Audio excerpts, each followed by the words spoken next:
Hello friends, नमस्कार। This is SP Singh, अधिगम मंच वेलकम्स यू। तो फ्रेंड्स, आज जो हम प्रेजेंट हुए हैं वो यानी सीडीपी क्वेश्चंस की सीरीज़ जो कि 200 क्वेश्चन सीरीज़ चल रही है उसको लेकर हाजिर हुए हैं। इससे पहले हम इसके 2 पार्ट कर चुके हैं, आज हम 3rd पार्ट करने वाले हैं। तो लगभग 2 पार्ट में हमने यानी फर्स्ट पार्ट में 10 क्वेश्चन एंड सेकंड पार्ट में 20 लगभग 30 यानी 30 क्वेश्चन हम कर चुके हैं। आज जो हम करने वाले हैं 31 क्वेश्चन से स्टार्ट करेंगे। तो फ्रेंड्स, ये सीडीपी यानी चाइल्ड डेवलपमेंट एंड पेडागोजी की जो सीरीज़ चल रही है इसमें हम सिलेक्टेड 200 क्वेश्चंस कर रहे हैं। तो इसके 2 पार्ट आ चुके हैं, 3rd पार्ट आज हम कर रहे हैं।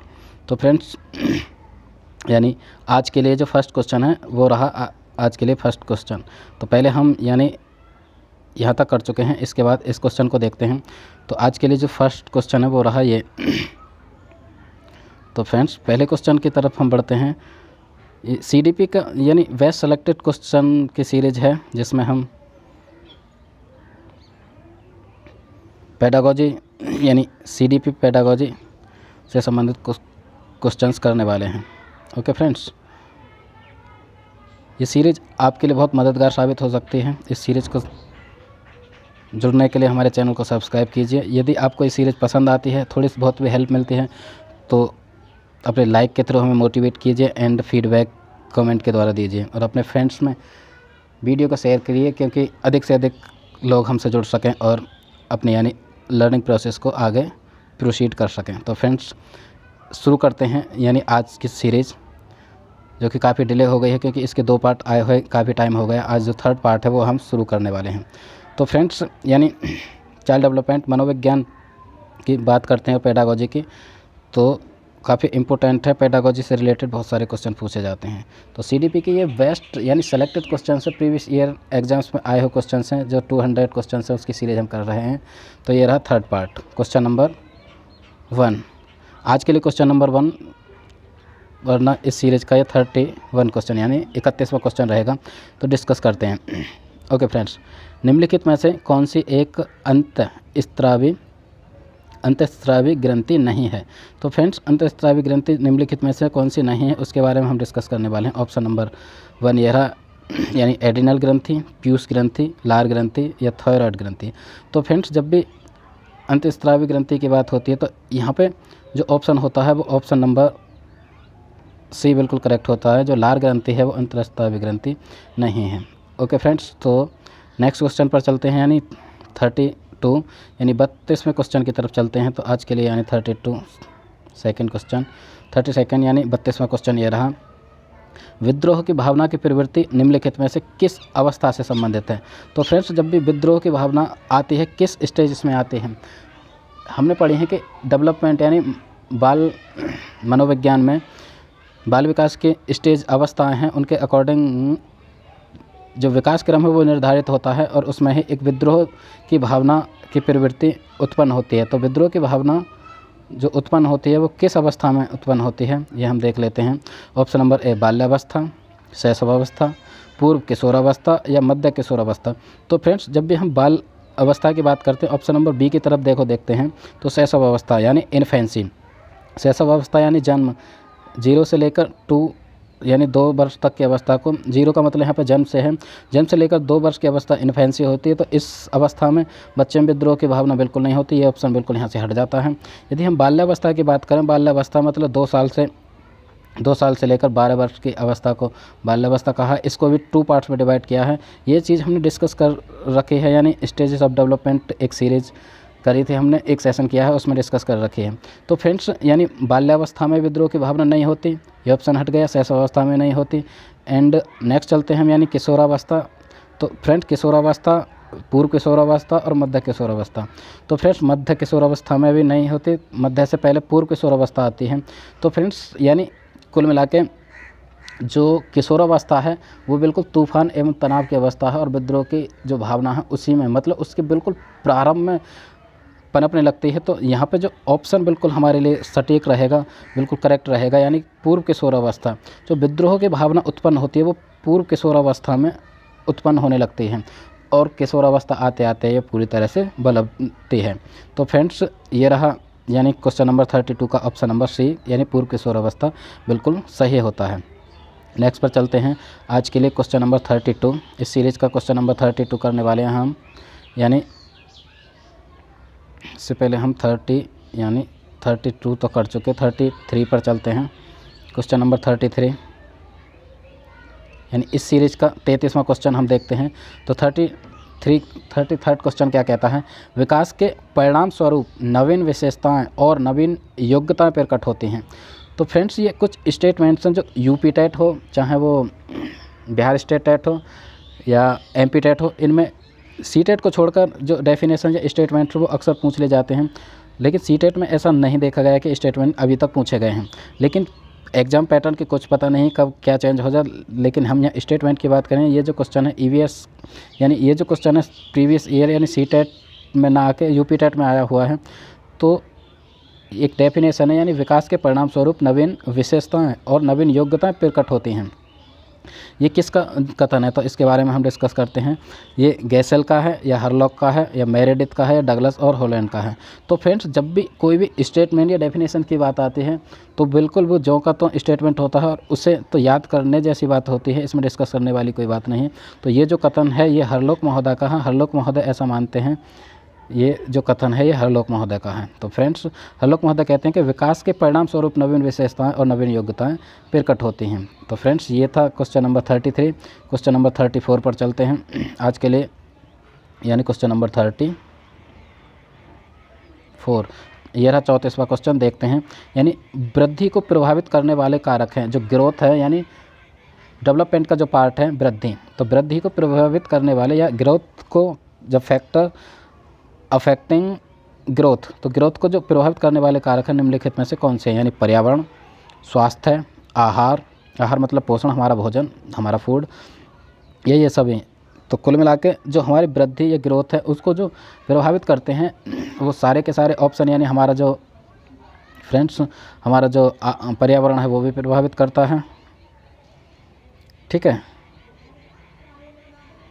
नहीं फ्रेंड्स, यदि हम डेवलपमेंट की बात करते हैं तो डेवलपमेंट की जब भी हम बात करते हैं तो डेवलपमेंट को तो यानी हमारा पर्यावरण हो गया वो भी प्रभावित करता है, उसके साथ साथ हमारा स्वास्थ्य प्रभावित करता है, उसके बाद हमारा आहार भी प्रभावित करता है। और कुल मिला के डेवलपमेंट की जब भी हम बात करते हैं, डेवलपमेंट में ग्रोथ एंड विकास दोनों चीज़ होती हैं, लेकिन यहाँ पे वृद्धि को लेकर बात हो रही है। यानी ग्रोथ को सबसे ज़्यादा जो प्रभावित करता है वो हमारा आहार प्रभावित करता है, हमारा जो कुल मिला के हमारा जो भोजन है वो ज़्यादा प्रभावित करता है, किस तरह का हम फूड लेते हैं, हमारे खाने में कितने न्यूट्रिएंट्स, प्रोटीन या विटामिन मिले हैं वो। तो वृद्धि की जो बात है तो उसमें यहाँ पे आहार आ जाएगा। यदि यहाँ पे विकास की बात होती ऑप्शन हो जाता है ऑप्शन नंबर डी। तो क्वेश्चन नंबर 34 का क्वेश्चन मतलब ऑप्शन सही होता है सी। ओके फ्रेंड्स, नेक्स्ट पर चलते हैं इस सीरीज़ का क्वेश्चन नंबर 35 यानी 35वां क्वेश्चन। ओके, थोड़ी स्पीड स्लो रखते हैं फ्रेंड्स, यानी आज के लिए 35वां क्वेश्चन। 35वां क्वेश्चन क्या कहता है, देखिए फ्रेंड्स ये प्रीवियस ईयर यानी उत्तराखंड टेट में आया हुआ है, इसके साथ साथ सी टेट में भी आया हुआ है। तो देखते हैं निम्नलिखित में से कौन सा सूक्ष्म गतिक कौशल का उदाहरण है। सूक्ष्म गतिक कौशल के जब भी हम बात करते हैं तो सूक्ष्म गतिक कौशल का मतलब यहाँ पे फाइन मोटर स्किल, ये चीज़ हमने डिस्कस कर रखी है। यानी दो चीज़ें होती हैं, यानी gross motor skill and fine motor skill. तो फ्रेंड्स यहाँ पे सूक्ष्म गतिक कौशल यानी फाइन मोटर स्किल की बात हो रही है, तो फाइन मोटर स्किल हमने अच्छी तरह से डिस्कस किया हुआ है, इस क्वेश्चन के थ्रू भी डिस्कस करेंगे। तो ग्रॉस मोटर स्किल वो होती है जब कोई भी व्यक्ति या कोई भी बच्चा अपने संपूर्ण शरीर यानी शरीर के बड़े हिस्सों का यूज करता है, जैसे कंधे का घुमाना हो गया, पूरी बाजू का, उसके हाथ पैर धड़ आदि सभी का चलना, जो ग्रॉस मोटर स्किल हो गया यानी स्थूल गतिक अवस्था। और यदि हम बात करते हैं सूक्ष्म गतिक कौशल, तो शरीर की छोटी छोटी मांसपेशियों का यूज करना, जैसे उंगलियों का घुमाना, गर्दन आदि का घुमाना, ये सूक्ष्म गतिक कौशल यानी फाइन मोटर स्किल के अंतर्गत आते हैं। तो फ्रेंड्स यहाँ पे फाइन मोटर स्किल यानी सूक्ष्म गतिक कौशल की बात हो रही है। तो सूक्ष्म गतिक कौशल कौन सा है यहाँ पे देखते हैं। तो फ्रेंड्स सूक्ष्म गतिक कौशल यानी चढ़ना।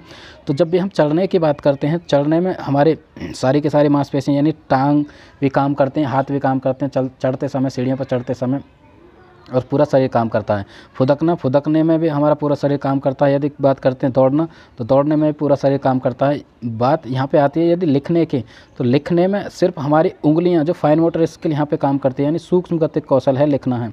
फ्रेंड्स ये क्वेश्चन सी टेट का तो एकदम फेवरेट क्वेश्चन है। ये अक्सर पूछा ही जाता है, यानी फाइन मोटर स्किल और ग्रॉस मोटर स्किल पर तो एक क्वेश्चन बनता ही बनता है। तो फ्रेंड्स फाइन मोटर स्किल की जो बात करें, लिखना यहाँ पे फाइन मोटर स्किल का एक पार्ट है, क्योंकि उसमें शरीर की छोटी मांसपेशियाँ काम करती हैं।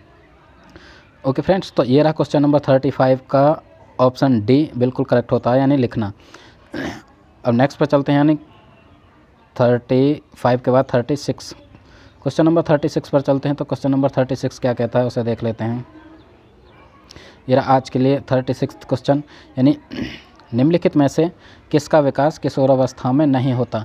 तो फ्रेंड्स वो विशेषताएं या वो गुण देखेंगे हम यहाँ पे जो किशोरावस्था में हो जाते हैं, लेकिन यहाँ पे पूछा कि नहीं होता, तो नहीं होने वाला हम सेलेक्ट करेंगे।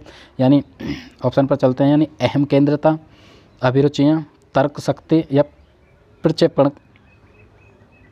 की योग्यता। तो फ्रेंड्स किशोरावस्था में कौन सा नहीं होता, अहम केंद्रिकता या अभिरुचियाँ, तर्क शक्ति। तो फ्रेंड्स या प्रक्षेपण की हम बात करें तो प्रक्षेपण जैसी जो अवस्था है वो होने लगती है। प्रक्षेपण का गुण किशोरावस्था में बच्चे में होता है, तो ये ऑप्शन यहाँ से हट जाता है। यदि हम बात करें तर्क शक्ति यानी लॉजिक पावर भी किशोरावस्था में बच्चे में आती है, अभिरुचियाँ उसका इंटरेस्ट भी होने लगता है। जब भी हम बात करते हैं यानी अहम केंद्रता मतलब इकोसेंट्रिज्म जो होता है वो अर्ली चाइल्डहुड या इन्फेंसी के बाद की बिल्कुल अवस्था है, यानी अर्ली चाइल्डहुड में पूर्व बाल्यावस्था में अहम केंद्रता आ जाती है। तो फ्रेंड्स ये रहा, यानी जो किशोरावस्था में एक जो विशेषता प्रकट नहीं होती वो ये है अहम केंद्रता, बाकी सभी किशोरावस्था के विशेषता हैं। तो फ्रेंड्स क्वेश्चन नंबर 36 के लिए ऑप्शन जो सही होता है वो हो गया ए, यानी अहम केंद्रितता। ओके फ्रेंड्स, यदि ये सीरीज यानी CDP के टॉप 200 क्वेश्चंस की सीरीज़ है, यदि आपको थोड़ी सी भी इस सीरीज़ से हेल्प मिलती है तो मतलब इसको लाइक करें और ज़्यादा से ज़्यादा शेयर करें, क्योंकि ज़्यादा से ज़्यादा लोगों तक ये सीरीज़ पहुंच पाए, क्योंकि ये सेलेक्टेड क्वेश्चन हैं और काफ़ी मददगार साबित हो सकते हैं आपके प्रिपरेशन के लिए। तो फ्रेंड्स नेक्स्ट यानी 37 क्वेश्चन पर चलते हैं। 37 ये रहा आज के लिए 37 क्वेश्चन, यानी 37वां क्वेश्चन। तो 37वां क्वेश्चन ये रहा, सामान्यतया लड़के और लड़कियों में शारीरिक विकास की निम्नलिखित विशेषताएं प्रक्षेपित की जाती हैं। यहाँ पे लड़की और लड़के यानी अलग अलग दोनों की बात हो रही है। तो सबसे पहले तो जब भी लड़की और लड़के की बात होने लगे तो ये इंडिविजुअल डिफरेंसेस ना होकर यानी लैंगिक असमानता के बारे में बात कर रहा है क्वेश्चन। तो आगे देखते हैं क्या ऑप्शन में क्या पूछता है, यानी शारीरिक विकास की निम्नलिखित विशेषता प्रक्षेपित की जाती हैं, लड़के और लड़के की अलग अलग विशेषता प्रकट होती हैं। ऑप्शन ए कहता है यानी समान आयु में दोनों में समान विकास होता है, समान आयु में दोनों में समान विकास होता है। तो फ्रेंड्स ये रहा एक ऑप्शन बी पर चलते हैं, यानी लड़के शारीरिक विकास में 2 वर्ष आगे होते हैं। लड़के मतलब जो लड़कों का शारीरिक विकास है वो लड़कियों की अपेक्षा 2 वर्ष आगे चलता है, ऐसा भी नहीं है।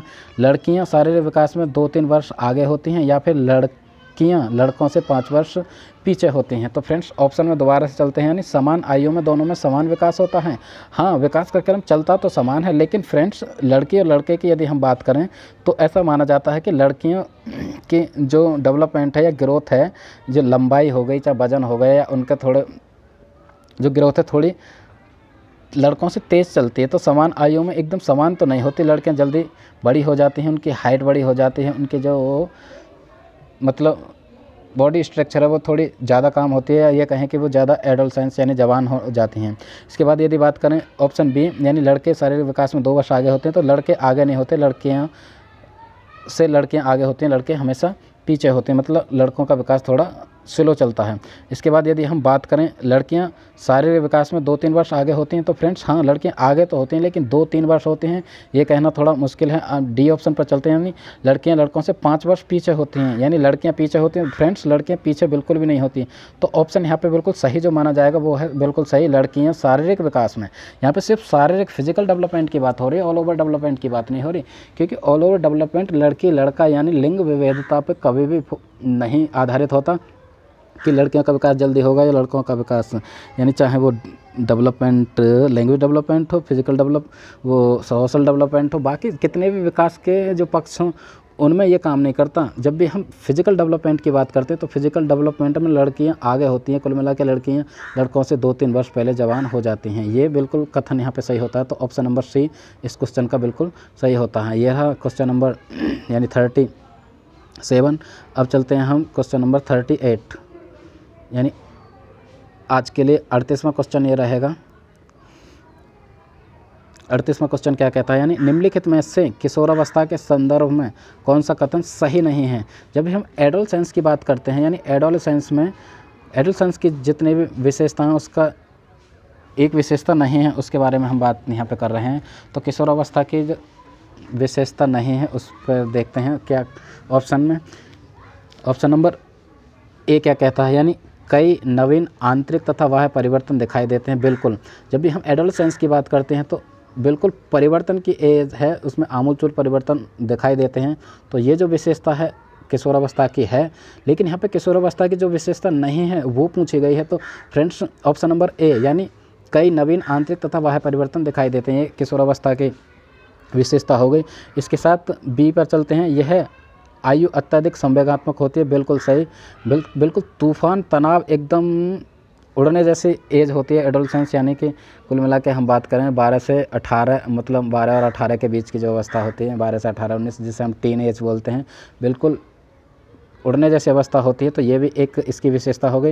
यदि हम सी पर करें, बुद्धि अपनी चरम सीमा तक पहुंचने का प्रयास करते हैं। बिल्कुल बुद्धि अपनी चरम सीमा पर पहुंचने की प्रयास करते हैं। ऐसा माना जाता है कि जो जितना भी विकास हो गया होता है, मतलब चाहे वो फिजिकल डेवलपमेंट की बात करें, फिजिकल ग्रोथ की बात करें, और बहुत सारे जो विकास होते हैं वो अपनी चरम सीमा पर होते हैं, यानी एडोलसेंस में।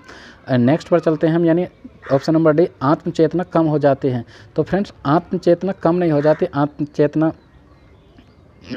बढ़ती है, आत्मचेतना किशोरावस्था में। तो फ्रेंड्स किशोरावस्था की जो विशेषता नहीं है, किशोरावस्था की विशेषता ये नहीं है, यानी आत्मचेतना कम हो जाती है। तो इस क्वेश्चन के लिए जो हमारा ऑप्शन सही होता है, डी बिल्कुल सही होता है। ओके फ्रेंड्स, तो ये रहा क्वेश्चन नंबर 38 का जो ऑप्शन सही होता है वो डी सही होता है, यानी आत्मचेतना कम हो जाती है। तो किशोरावस्था में आत्मचेतना कम नहीं होती, ये इसकी विशेषता बिल्कुल गलत है। ओके फ्रेंड्स, तो अब नेक्स्ट चलते हैं, यानी क्वेश्चन नंबर 39 क्वेश्चन पर चलते हैं, यानी आज के लिए 39वां क्वेश्चन क्या कहता है, निम्नलिखित में से कौन सा बाल विकास का एक सिद्धांत नहीं है। तो फ्रेंड्स बाल विकास का सिद्धांत यानी प्रिंसिपल्स ऑफ डेवलपमेंट, यानी सीडीपी की जो series chapter wise topic wise जो सीरीज चल रही है अधिगम मंच पर, वो हम डिस्कस कर चुके हैं। प्रिंसिपल्स ऑफ डेवलपमेंट, विकास के जितने भी सिद्धांत हैं वो हम डिस्कस कर चुके हैं। ठीक है, यदि आपको विकास के सिद्धांत समझने हैं और दोबारा से यदि आप सीखना चाहते हैं तो जाकर देख सकते हैं अधिगम मंच पर। ओके, तो विकास के जितने सिद्धांत हैं वो सीख सकते हैं, उसी से रिलेटेड ये क्वेश्चन है। तो निम्नलिखित में से विकास का सिद्धांत नहीं है, यहाँ पे नहीं की बात हो रही है, कौन सा नहीं है उसके बारे में पूछा है।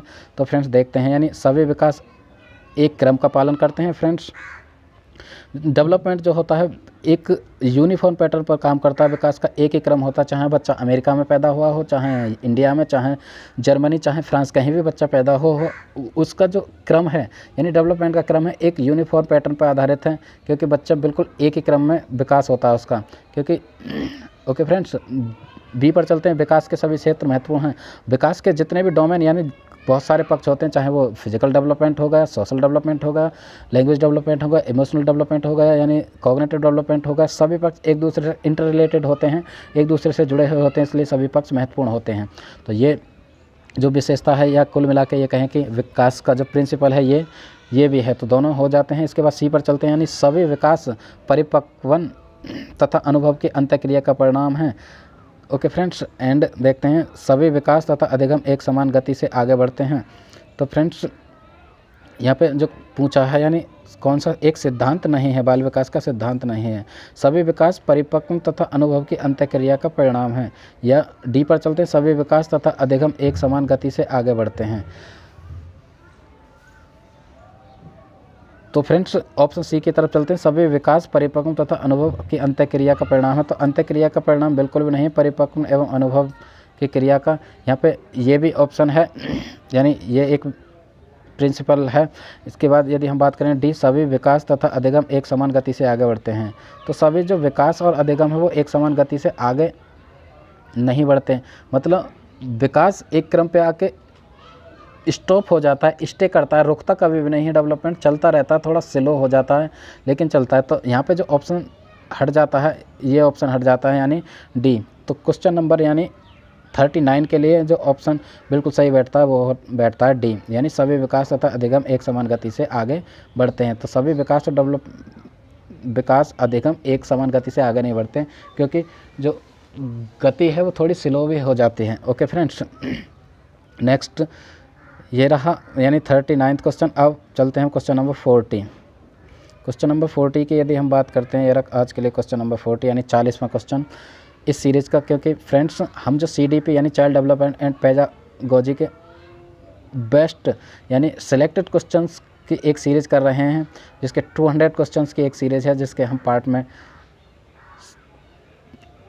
इस सीरीज़ को कर रहे हैं। तो ये इस सीरीज़ का 3rd पार्ट है। इससे पहले हम 2 पार्ट कर चुके हैं। यदि आपने अभी तक नहीं देखे हैं तो अधिगम मंच पर जाकर उन दोनों पार्ट्स को देखें, क्योंकि ये जो क्वेश्चंस हैं यानी CDP के जो selected 200 question previous year exam में आए हुए जो क्वेश्चंस हैं, आपके CTET एग्ज़ाम, आपके UP TET, सुपर टेट या MTET, हरियाणा टेट, बाकी सभी टीचिंग एग्ज़ाम के परिप्रेक्ष्य में बात करें दृष्टि से, तो ये आपके काफ़ी मददगार साबित होंगे। ओके फ्रेंड्स, तो ये सीरीज़ काफ़ी इंपॉर्टेंट होने वाली है, आप इस सीरीज़ को ज़रूर से देखें। और यदि ये सीरीज़ आपको अच्छी लगती है तो लाइक करें और कमेंट के थ्रू अपना फीडबैक ज़रूर से दें। ओके फ्रेंड्स, तो आज के लिए यानी 40वां क्वेश्चन ये रहा। 40वां क्वेश्चन क्या कहता है उसे डिस्कस करते हैं। यानी विकास के बारे में निम्नलिखित में से कौन सा एक कथन नहीं है। तो फ्रेंड्स यहाँ दोबारा से डेवलपमेंट की बात हो रही है, यानी विकास के बारे में कौन सा एक कथन जो नहीं है। जब नहीं आए तो सबसे पहले हम विकास के जो जितने भी बातें हैं उन पर आधारित चीज़ों को देखेंगे कि विकास की बातें कौन कौन सी सही हैं। जो नहीं होगी वो इस क्वेश्चन का ऑप्शन हो जाएगा। तो फ्रेंड्स फर्स्ट वाले को देखते हैं, यानी विकासात्मक परिवर्तन एक सीधी रेखा में जाता है। तो फ्रेंड्स जब भी हम डेवलपमेंट की बात करते हैं तो डेवलपमेंट हमेशा, विकास जो होता है हमेशा स्पाइरल होता है, यानी लीनियर वर्सेस जो हमने विकास के सिद्धांतों में डिस्कस किया है, यानी प्रिंसिपल्स ऑफ डेवलपमेंट। जो विकास है यानी जो डेवलपमेंट है स्पाइरल है, यानी इस तरह से काम करता है, स्पाइरल होता है इस तरह से, एक सीधी रेखा में। एक रॉकेट नहीं है कि एक साथ छोड़ दिया और चलता रहे। तो फ्रेंड्स ऑप्शन नंबर 1 तो बिल्कुल यहाँ से हट जाता है, यानी ऑप्शन 1 हट जाता है। कुल मिला के विकास परिवर्तन एक सीधी रेखा में काम करता है, तो विकास सीधी रेखा में काम नहीं करता। तो यहाँ से ये ऑप्शन हट गया। निम्नलिखित के बारे में निम्नलिखित में कौन सा कथन सही नहीं है। तो कथन जो सही नहीं है ये बिल्कुल नहीं है फर्स्ट वाला। आगे नेक्स्ट ऑप्शन को भी देख लेते हैं हम, यानी विकास जन्म से किशोरावस्था तक आगे की ओर बढ़ता है फिर पीछे की ओर बढ़ता है। तो फ्रेंड्स आगे की ओर बढ़ता है, फिर विकास जन्म से किशोरावस्था तक आगे की ओर बढ़ता है, फिर पीछे की ओर बढ़ता है। तो पीछे की ओर नहीं बढ़ता, क्योंकि विकास आगे की ओर ही बढ़ता है, मतलब विकास चलता रहता है, पीछे बिल्कुल नहीं घटता। तो ये यहाँ से हट जाता है। कुल मिला के नेक्स्ट पर चलते हैं। नेक्स्ट ऑप्शन क्या कहता है इस क्वेश्चन का, नेक्स्ट ऑप्शन ये रहा, यानी विकास भिन्न व्यक्तियों में भिन्न गति से होता है। विकास जो होता है भिन्न व्यक्तियों में भिन्न गति से होता है, ये भी बात यहाँ पे बिल्कुल सही है। यदि हम डी की बात करें, विकास जन्म से किशोरावस्था तक बहुत तीव्र गति से होता है और उसके बाद रुक जाता है। तो तीव्र गति तक होता है, उसके बाद विकास रुक जाता है, ये ऑप्शन हो गए। तो कुल मिला के सारे ऑप्शन को अब हम देखते हैं। क्वेश्चन को एक बार दोबारा से रिपीट करते हैं। क्वेश्चन नंबर 40, यानी विकास के बारे में निम्नलिखित में से कौन सा एक कथन नहीं है। विकास के बारे में जो कथन है वो नहीं है, वो देखना है हमें। यानी तो विकासात्मक परिवर्तन एक सीधी रेखा में चलता है। तो फ्रेंड्स विकास के बारे में जो एक कथन है वो बिल्कुल यहाँ से हमें बिल्कुल निर्धारित हो रहा है, यानी विकास सीधी रेखा में नहीं चलता, स्पाइरल चलता है। तो इस जो क्वेश्चन के लिए ऑप्शन नंबर ये बिल्कुल सही हो जाता है, यानी ऑप्शन नंबर ए बिल्कुल सही है इस क्वेश्चन के लिए, क्योंकि ये विकास के बारे में बिल्कुल गलत कथन है, ये नहीं होता। यदि हम बात करें नेक्स्ट बी की, तो बिल्कुल विकास जन्म से किशोरावस्था तक आगे बढ़ता है, फिर पीछे मतलब थोड़ा थोड़ा स्टॉप रिवर्स होकर चलता है। तो इस ऑप्शन के लिए ऑप्शन नंबर 1 बिल्कुल इस क्वेश्चन का ऑप्शन बिल्कुल ए सही होता है। ओके फ्रेंड्स, तो ये क्वेश्चन नंबर 40 हुआ। Question number next question number यानी 40 के बाद 41 कर लेते हैं।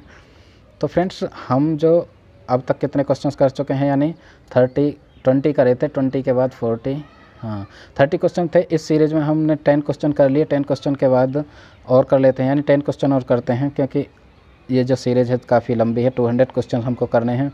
40 के बाद नेक्स्ट क्वेश्चन करते हैं।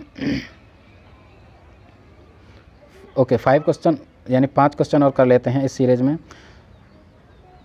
तो नेक्स्ट क्वेश्चन क्या कहता है उसे देख लेते हैं। नेक्स्ट क्वेश्चन कहता है यानी आज के लिए ये रहा क्वेश्चन नंबर, ये रहेगा क्वेश्चन नंबर 40 होगा, क्वेश्चन नंबर 41 यानी 41वां क्वेश्चन क्या कहता है। 41वां क्वेश्चन कहता है यानी विकास के सिद्धांतों के बारे में निम्नलिखित में से कौन सा कथन गलत है। तो फ्रेंड्स यहाँ पे जो भी क्वेश्चन आ रहे हैं लगभग यानी डेवलपमेंट थ्योरीज के बारे में, थ्योरीज ऑफ डेवलपमेंट से रिलेटेड क्वेश्चन है। तो कौन सा कथन गलत है, मतलब डेवलपमेंट का कौन सा क्वेश्चन नहीं उसके बारे में है, तो देख लेते हैं। यानी विकास एक परिमाणात्मक प्रक्रिया है जिसका ठीक ठीक मापन हो सकता है। ऑप्शन नंबर 1 ये रहा। ऑप्शन नंबर 2 पर चलते हैं। विकास परिपक्वन और अधिगम पर आधारित होता है। ऑप्शन नंबर 3 विकास वंशानुगतता और वातावरण के बीच सतत अन्योन क्रिया से होता है। या फिर प्रत्येक बच्चा विकास के चरणों से गुजरता है, फिर बच्चों में व्यक्तिगत विभिन्नताएं बहुत होती हैं। तो फ्रेंड्स क्वेश्चन को दोबारा से रिपीट करते हैं। यानी विकास के सिद्धांतों के बारे में निम्नलिखित में से कौन सा कथन गलत है। तो जब भी हम प्रिंसिपल्स ऑफ डेवलपमेंट यानी विकास के सिद्धांतों की बात करते हैं तो उनमें से कौन सा एक नहीं है उस पर हम डिस्कस करते हैं। ओके फ्रेंड्स, तो विकास एक परिमाणात्मक प्रक्रिया है जिसका ठीक ठीक मापन हो सकता है। तो विकास एक परिमाणात्मक यानी क्वांटिटेटिव जो डेवलपमेंट या विकास है एक क्वांटिटेटिव, यहाँ पे परिमाणात्मक बात हो रही है तो क्वांटिटेटिव नहीं है। डेवलपमेंट जो होता है बोथ दोनों होता है, क्वालिटेटिव एंड क्वांटिटेटिव। बिकॉज जो ग्रोथ है यानी वृद्धि और विकास दोनों एक ही रूप में होते हैं, यानी वृद्धि विकास का ही एक रूप है। तो वृद्धि की जब भी हम बात करते हैं वो क्वांटिटेटिव यानी परिमाणात्मक होती है और जो डेवलपमेंट होता है क्वालिटेटिव। तो कुल मिलाकर जब विकास की हम बात करते हैं तो दोनों तरीके से होता है परिणाम यानी क्वांटिटेटिव एंड क्वालिटेटिव। तो ये ऑप्शन यहाँ बिल्कुल गलत होता है और बाकी जो ऑप्शन है बिल्कुल सही होते हैं। तो इस क्वेश्चन के लिए ये ऑप्शन नंबर यानी 1 बिल्कुल हट जाता है। तो गलत जो पूछा है ये हो गया। इसके बाद बात करें हम बी की, तो बी बिल्कुल सही है यानी विकास का सिद्धांत है। बी वाला विकास का सिद्धांत है, सी वाला भी विकास का सिद्धांत है और यदि हम बात करें तो डी भी विकास का सिद्धांत है। तो विकास का सिद्धांत एक जो नहीं है वो ऑप्शन नंबर ए बिल्कुल इसके लिए हट जाता है यानी ये बिल्कुल गलत है। ओके फ्रेंड्स, विकास एक परिमाणात्मक प्रक्रिया है जिसका ठीक ठीक मापन हो सकता है। तो पहले तो हम जो बात करें विकास एक परिमाणात्मक नहीं है, दोनों हैं क्वालिटेटिव एंड क्वांटिटेटिव यानी गुणात्मक और परिमाणात्मक दोनों, और उसका ठीक ठीक मापन नहीं हो सकता, सिर्फ असेसमेंट हो सकता है डेवलपमेंट का। तो क्वेश्चन नंबर 41 के लिए जो ऑप्शन सही होता है वह होता है यानी ऑप्शन नंबर ए, ये बिल्कुल इसके लिए सही हो गए। अब नेक्स्ट पर चलते हैं यानी आज के लिए क्वेश्चन नंबर 42। ओके फ्रेंड्स, यानी क्वेश्चन नंबर 42 42वां क्वेश्चन आज के लिए इस सीरीज़ का 42वां क्वेश्चन हम डिस्कस करने वाले हैं। यानी देखते हैं निम्नलिखित में से कौन सा मुख्य रूप से आनुवंशिकता संबंधी कारक हैं। आनुवंशिकता मतलब हेरिडिटी। तो हेरिडिटी ऐसी विशेषताएं या ऐसे गुण जो जीन्स के द्वारा अपने पेरेंट्स यानी माता पिता से बच्चों में आए हुए जो गुण होते हैं, जो विशेषताएं जो जीन्स के द्वारा आए हुए होते हैं उनको हम हेरिडिटी कहते हैं। तो उनसे संबंधित कौन सा कारक है ये पूछा है। तो फ्रेंड्स ये जो यानी क्वेश्चन है सीटेट 2012 यानी 2012 में आया हुआ क्वेश्चन है। ऑप्शन की तरफ चलते हैं। ऑप्शन क्या कहता है यानी आँखों का रंग, या सामाजिक गतिविधियों में भागीदारिता, या समकक्ष व्यक्तियों के प्रति अभिवृत्ति, या फिर चिंतन पैटर्न। तो फ्रेंड्स जब भी हम बात करते हैं हेरिडिटी यानी आनुवंशिकता से संबंधित जो भी कारक हैं उसके बारे में हम बात कर लेते हैं। यानी चिंतन पैटर्न, तो चिंतन पैटर्न का जब भी संबंध है ये बिल्कुल आनुवंशिकता से संबंधित नहीं है, ये कॉग्निशन से संबंधित है। और कॉग्निशन का संबंध जो होता है वो एनवायरनमेंट यानी डेवलपमेंट से संबंधित होता है। और यदि हम बात करें समकक्ष व्यक्तियों के प्रति अभिवृत्ति, ये भी ऑप्शन यहाँ से हट जाता है। ये भी पर्यावरण के संपर्क में आने के बाद गुण विकसित होता है। सामाजिक गतिविधियों में भागीदारी, तो सामाजिक गतिविधियों में भागीदारी सामाजिक विकास के बाद उत्पन्न होती है क्योंकि बच्चे का सामाजिक विकास जन्म के बाद ही होता है। यदि हम बात करें यानी ऑप्शन नंबर ए यानी आँखों का रंग। तो फ्रेंड्स आँखों का रंग उसकी आनुवांशिक गुण है, किसी बच्चे का आनुवांशिक गुण है, क्योंकि आँखों का जो रंग होता है बच्चा जन्म से पैदा लेकर होता है। तो आनुवांशिक कारकों की यदि हम बात करें तो उसके किसी बच्चे का आँखों का रंग हो गया, बॉडी स्ट्रक्चर हो गई, ठीक है, उसकी नाक नक्शा हो गई जैसे हम मुखौटा कहते हैं, उसकी बनावट हो गई, ठीक है, उसकी उंगलियां हो गई, और हम बात करें तो उसकी बॉडी स्ट्रक्चर के साथ यदि वो ठिगना है या लंबाई है वो उसके आनुवांशिक गुणों पर आधारित होती है, बालों का कलर आदि। तो आँखों का रंग जो है वो आनुवांशिक एक कारक है, बाकी सभी हैं वो आनुवांशिक कारक ना होकर यानी पर्यावरण से संबंधित हैं, यानी एनवायरनमेंट से संबंधित। तो फ्रेंड्स यानी इस क्वेश्चन का ऑप्शन नंबर ए बिल्कुल सही होता है। अब हम चलते हैं क्वेश्चन नंबर 43, यानी आज के लिए 43वां क्वेश्चन क्या कहता है, यानी क्वेश्चन नंबर 43 43वां क्वेश्चन क्या कहता है उसे देख लेते हैं। यानी आनुवंशिकता हेरिडिटी को डैश डैश डैश सामाजिक संरचना माना जाता है। हेरिडिटी को किसकी सामाजिक संरचना माना जाता है, यानी प्राथमिक सामाजिक संरचना या गौण या फिर गत्यात्मक या फिर स्थिर। तो फ्रेंड्स जो हेरिडिटी है वो एक स्टैटिक यानी स्ट्रक्चर है, मतलब स्थिर संरचना है। यदि हम बात करते हैं एनवायरनमेंट की, जो पर्यावरण है वो डायनामिक है। तो फ्रेंड्स जब भी हम डेवलपमेंट की बात करते हैं तो डेवलपमेंट में जो सबसे ज़्यादा प्रभावित करने वाले कारक हैं वो आनुवंशिकता यानी हेरिडिटी एंड उसका एनवायरनमेंट। किसी बच्चे के विकास को सबसे ज़्यादा प्रभावित करते हैं तो उसकी एक तो हेरिडिटी हो गई फ्रेंड्स, एक तो हेरिडिटी हो गई, एक हो गया यानी एनवायरनमेंट वातावरण। तो एनवायरनमेंट जो होता है वो डायनामिक होता है, आनुवंशिकता की बात करें तो वो बिल्कुल स्थिर होती है। तो फ्रेंड्स गत्यात्मक जो होता है उसका एनवायरनमेंट होता है और आनुवंशिकता स्थिर होती है, क्योंकि ये जो जीन्स द्वारा आए हुए बच्चों में गुण होते हैं तो ये बिल्कुल जैसे बच्चों में गुण आगे वैसे ही होते हैं, जैसे आँखों का कलर हो गया, बालों का कलर हो गया आदि।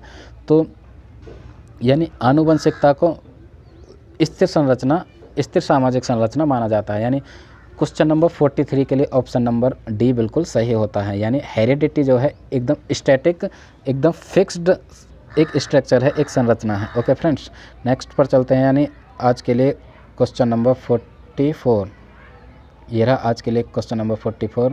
क्वेश्चन नंबर 44 क्या कहता है, यानी 44वां क्वेश्चन क्या कहता है। 44वां क्वेश्चन कहता है यानी निम्नलिखित में से कौन सा कथन सही नहीं है। तो which one is not the true the following, जो स्टेटमेंट्स हैं उनमें से कौन सा एक कथन बिल्कुल गलत है, उसकी तरफ चलते हैं हम। तो फ्रेंड्स यानी वंशानुक्रम माता पिता से संतान में गुणों का संचरण है। तो जब अभी लास्ट क्वेश्चन में भी हमने डिस्कस किया, जो भी हमारा हेरिडिटी है वो माता पिता से संतानों में आए हैं गुणों की एक संरचना है, बिल्कुल सही, ये ऑप्शन बिल्कुल हमारा सही है।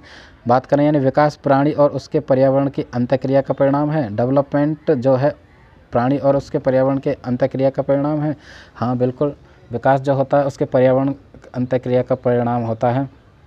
ठीक है फ्रेंड्स, ये ऑप्शन बिल्कुल यहाँ पे सही बैठ जाता है।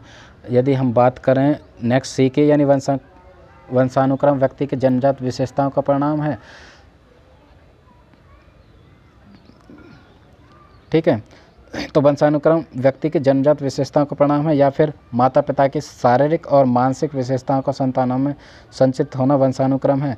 तो फ्रेंड्स वंशानुक्रम शारीरिक और मानसिक विशेषताओं को संतानों में संचरित होने का क्रम है, ये ऑप्शन भी यहाँ पे सही बैठता है। जो भी गलत ऑप्शन है यानी गलत कथन है वो हो जाता है, यानी वंशानुक्रम व्यक्ति की जन्मजात विशेषताओं का परिणाम है।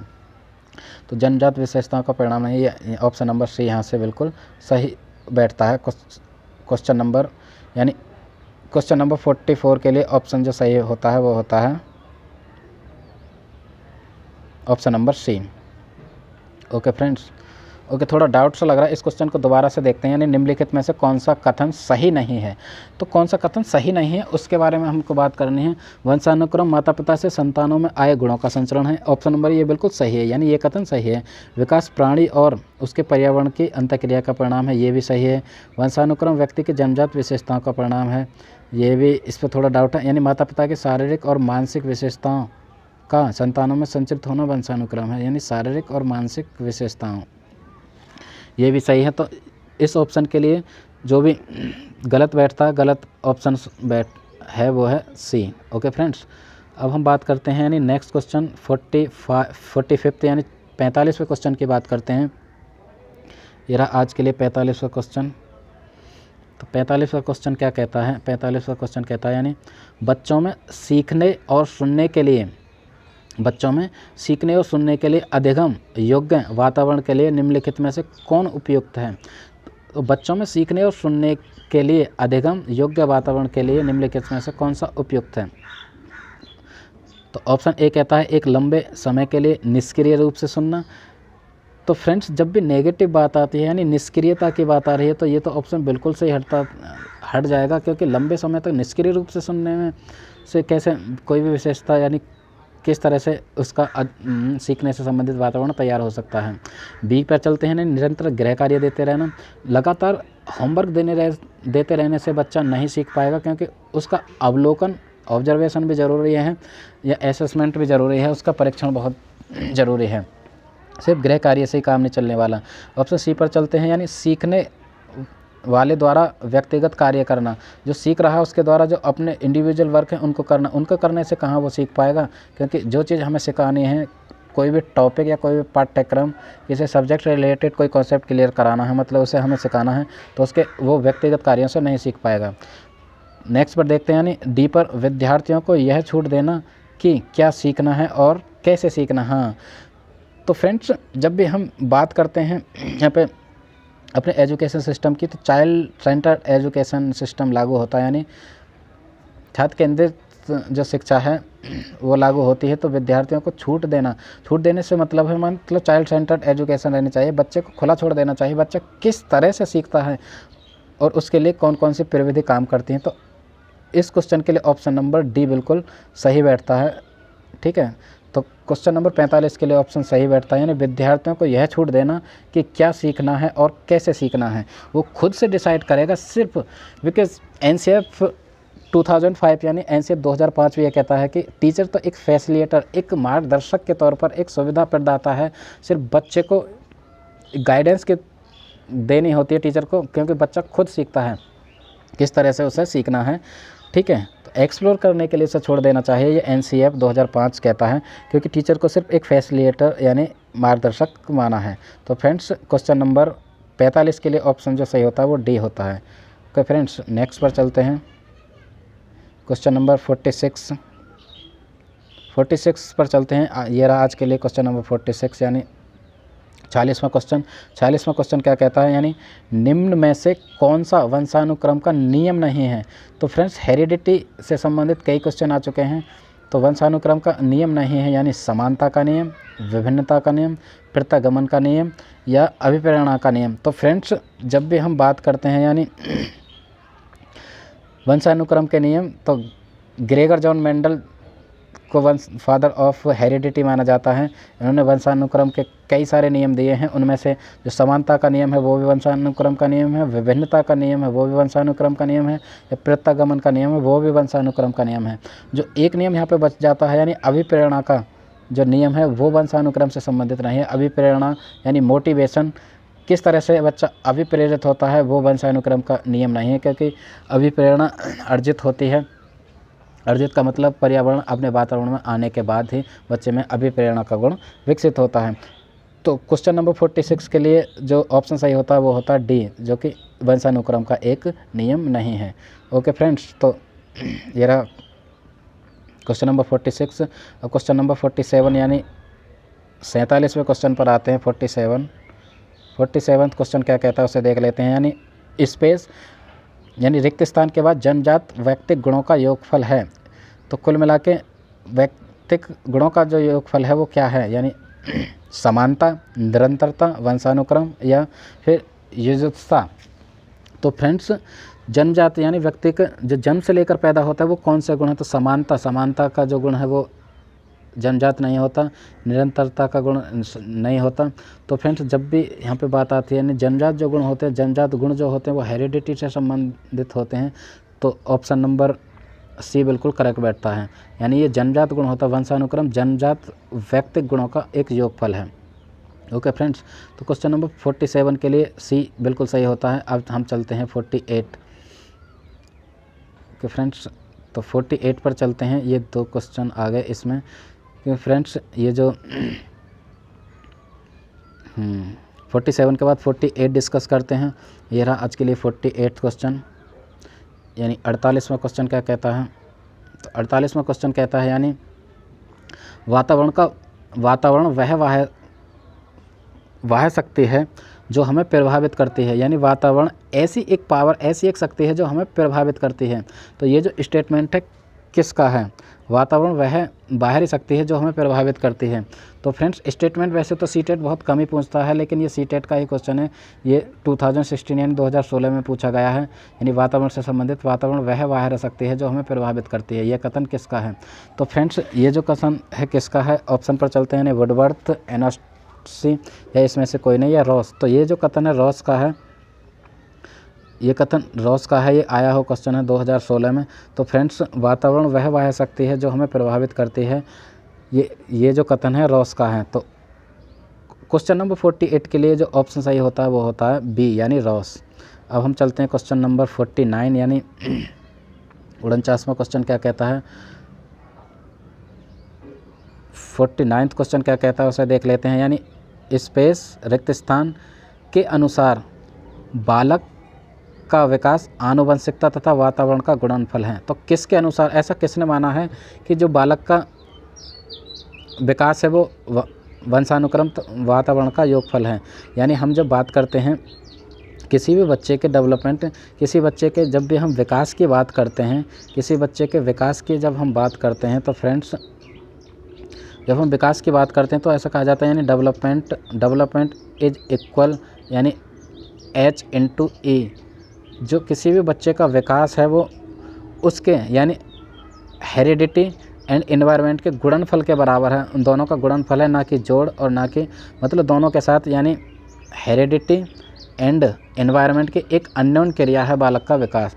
तो फ्रेंड्स यहाँ पे पूछा गया है कि ये किसके द्वारा कथन दिया गया है? ये अक्सर पूछा जाता है और ये फेवरेट क्वेश्चन है सीटेट का भी और यूपी टेट में तो ये पूछा गया। तो ये कथन किसका है? तो ये जो कथन है गैरेट का है, थॉर्नडाइक का है, हॉलैंड का है या वुडवर्थ का है? तो फ्रेंड्स ये जो कथन है वुडवर्थ का है, क्योंकि यहाँ पे पहले से टिक हो रखा है। क्योंकि ये जो सेलेक्टेड क्वेश्चन है हमने सेलेक्ट किए हैं, ये क्वेश्चन यानी पहले से सेलेक्ट हो रखा है, इस पर पहले से टिक हो रखा है। तो यानी ये रहा ऑप्शन नंबर ए बिल्कुल सही है। ये वुडवर्थ महोदय ऐसा मानते हैं कि जो बालक का विकास है वो आनुवंशिकता तथा वातावरण का गुणनफल है। कुल मिला के जो किसी भी बच्चे के विकास के लिए जितनी इम्पोर्टेंट आनुवंशिकता है हेरिडिटी, उतना ही इम्पोर्टेंट वातावरण है। यहाँ पे अभी डिबेट चलती है यानी आनुवंशिकता ज़्यादा इम्पोर्टेंट है या वातावरण इम्पोर्टेंट है, जिसे हम नेचर नर्चर डिबेट कहते हैं, जो काफ़ी इंपॉर्टेंट है। सीटेट में तो नेचर नर्चर डिबेट से क्वेश्चन पूछा भी जाता है और कई बार पूछा भी गया है। तो नेचर नर्चर डिबेट की जब भी हम बात करते हैं वो आनुवंशिकता और यानी आनुवंशिकता और वातावरण से संबंधित है। तो फ्रेंड्स दोनों की अन्योन्य क्रिया किसी भी बच्चे का विकास है। तो ऑप्शन नंबर यानी ए बिल्कुल करेक्ट होता है। तो ये रहा आज के लिए 49वां क्वेश्चन। 49वें क्वेश्चन के लिए ऑप्शन ए बिल्कुल सही होता है। नेक्स्ट चलते हैं, यानी नेक्स्ट जो क्वेश्चन है वो यानी आज के लिए 50th क्वेश्चन। फ्रेंड्स ये रहा आज के लिए 50वां क्वेश्चन। तो 50वां क्वेश्चन क्या कहता है उसे देख लेते हैं।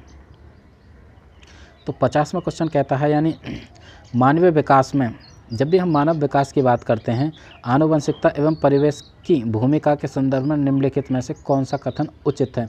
तो फ्रेंड्स यहाँ पे मानवीय विकास है, एक चीज़ मैं आपको इंक्लूड करना चाहूँगा कि मानवीय विकास मानव का विकास है। जब भी हम चाइल्ड साइकोलॉजी यानी मनोविज्ञान की बात करते हैं तो मनोविज्ञान में हम बालक के विकास की बात करते हैं। बालक का विकास मतलब मनोविज्ञान में हम एडल्ट साइंस तक यानी 18 से 19 साल तक के बच्चे की बात करते हैं।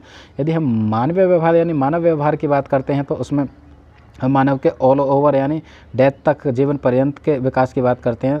तो यहाँ पे क्वेश्चन क्या कहता है, यानी मानवीय विकास में आनुवंशिकता एवं परिवेश की भूमिका के संदर्भ में निम्नलिखित में से कौन सा कथन उचित है? तो किसी भी मानव के विकास में यानी उसकी हेरिडिटी, आनुवंशिकता और परिवेश, उसका वातावरण कितना इंपॉर्टेंट रोल अदा करते हैं, इस संदर्भ में जो उचित कथन है वो कौन सा है वो देख लेते हैं। सीटेट 2014 यानी 2014 का क्वेश्चन है। ओके फ्रेंड्स, यानी ए, परिवेश की भूमिका लगभग स्थिर सी रहती है जबकि आनुवंशिकता का प्रभाव परिवर्तित हो जाता है। यह बी देखते हैं, यानी व्यवहारवाद के सिद्धांत प्राय मानवीय विकास में प्रकृति की भूमिका पर आधारित हैं।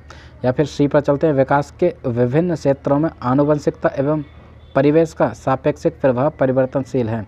या फिर बात करें डी की, यानी भारत सरकार की विविधनात्मकता, सती पूरकता संबंधी नीति मानवीय विकास में प्रकृति की भूमिका पर आधारित है। तो फ्रेंड्स यहाँ पे ऑप्शन नंबर डी की जो बात करें तो ऑप्शन नंबर डी तो पहले से ही हट जाएगा, क्योंकि भारत सरकार से संबंधित यहाँ पे डेवलपमेंट की बात नहीं हो रही। और ऑप्शन नंबर सी की बात करें, विकास के विभिन्न क्षेत्रों में आनुवंशिकता एवं परिवेश का सापेक्षिक प्रभाव परिवर्तनशील है। तो फ्रेंड्स समय समय पर यदि हम हेरिडिटी की बात करें, आनुवंश परिवेश की बात करें, तो समय समय पर हेरिडिटी तो एक ऐसा गुण है जो बच्चा लेकर पैदा हुआ होता है, और जो परिवेश है वो समय के साथ साथ बदलता रहता है, यानी परिवर्तनशील है। तो कुल मिलाकर जब भी मानव विकास की हम बात करते हैं तो दोनों का इक्वली, ठीक है, प्रभाव पड़ता तो है, लेकिन वो समय के साथ साथ या परिवेश के साथ साथ एकदम परिवर्तनशील हो जाता है। कभी व्यक्ति का विकास स्लो हो जाता है, कभी फास्ट हो जाता है, लेकिन रुकता कभी भी नहीं है। ठीक है फ्रेंड्स, क्योंकि हमने पहले भी एक क्वेश्चन में डिस्कस किया कि डेवलपमेंट जो होता है लीनियर ना होके, मतलब एक सीधी रेखा में ना होके, रेखीय ना होके स्पाइरल यानी चक्रीय होता है। तो फ्रेंड्स विकास के विभिन्न क्षेत्रों में आनुवंशिकता एवं परिवेश का जो सापेक्षिक प्रभाव है परिवर्तनशील होता है, वो दोनों का प्रभाव परिवर्तनशील होता है। तो इस जो क्वेश्चन के लिए ऑप्शन बिल्कुल सी सही हो जाता है, ऑप्शन नंबर सी। यदि हम बात करें ऑप्शन बी की, यानी व्यवहारवाद के सिद्धांत प्राय मानवीय विकास में प्रकृति की भूमिका पर आधारित होते हैं, ये जब व्यवहारवाद का ऑप्शन यहाँ से हट जाता है। और परिवेश की भूमिका लगभग स्थिर सी रहती है, तो परिवेश की भूमिका बिल्कुल स्थिर नहीं होती, डायनेमिक होती है। हम पहले भी डिस्कस कर चुके हैं कि गत्यात्मक अवस्था में जो बालक के विकास को उसका परिवेश प्रभावित करता है। तो फ्रेंड्स ये था क्वेश्चन नंबर 50, यानी 50वें क्वेश्चन के लिए ऑप्शन नंबर सी बिल्कुल करेक्ट होता है। तो आज सिर्फ 50 क्वेश्चन यानी 50 क्वेश्चन तक हम डिस्कस कर चुके हैं। फ्रेंड्स मैं ऐसी आशा करता हूँ ये जो सीरीज़ है आपको हेल्प करेगी और अच्छी लगेगी। तो फ्रेंड्स जो CDP के 200 क्वेश्चंस की सीरीज़ है उसमें हम 50 क्वेश्चन कर चुके हैं, ठीक है। तो इससे पहले 2 पार्ट और आ चुके हैं, उसमें हमने 30 क्वेश्चंस किए थे, आज 20 क्वेश्चन और किए, यानी कुल मिला के 50 क्वेश्चन हो गए। ये सीरीज़ कंटिन्यू रहेगी, यानी पीछे डिले हो गई है, इसके कुछ पार्ट बहुत पहले आ चुके हैं। तो मैं ऐसी आशा करता हूँ ये जो सीरीज़ है आपको हेल्प करेगी। इस सीरीज़ से ज़्यादा से ज़्यादा जुड़ने के लिए अपने फ्रेंड्स को इनवाइट करें। कुल मिला के आप इस वीडियो को अपने फ्रेंड्स के साथ शेयर करें और उनसे भी हमारे चैनल को सब्सक्राइब करने के लिए बोलें। और हाँ, यदि आपको ये सीरीज़ अच्छी लगती है तो आप हमारे चैनल को लाइक करें और कमेंट के द्वारा हमें फीडबैक ज़रूर से दें। ओके फ्रेंड्स, तो ये थी CDP टॉप 200 क्वेश्चंस की सीरीज़ जो पेडागोजी से संबंधित थी, यानी CDP पेडागोजी, जो आपको काफ़ी हेल्प करेगी। ओके फ्रेंड्स, तो इस सीरीज़ को हम यहीं पे वाइंड अप करते हैं। नेक्स्ट सीरीज़ हम 51 क्वेश्चन से स्टार्ट करेंगे, तो इस सीरीज़ को यहीं वाइंड अप करते हैं। Okay friends, thanks for watching. That was SP Singh signing off.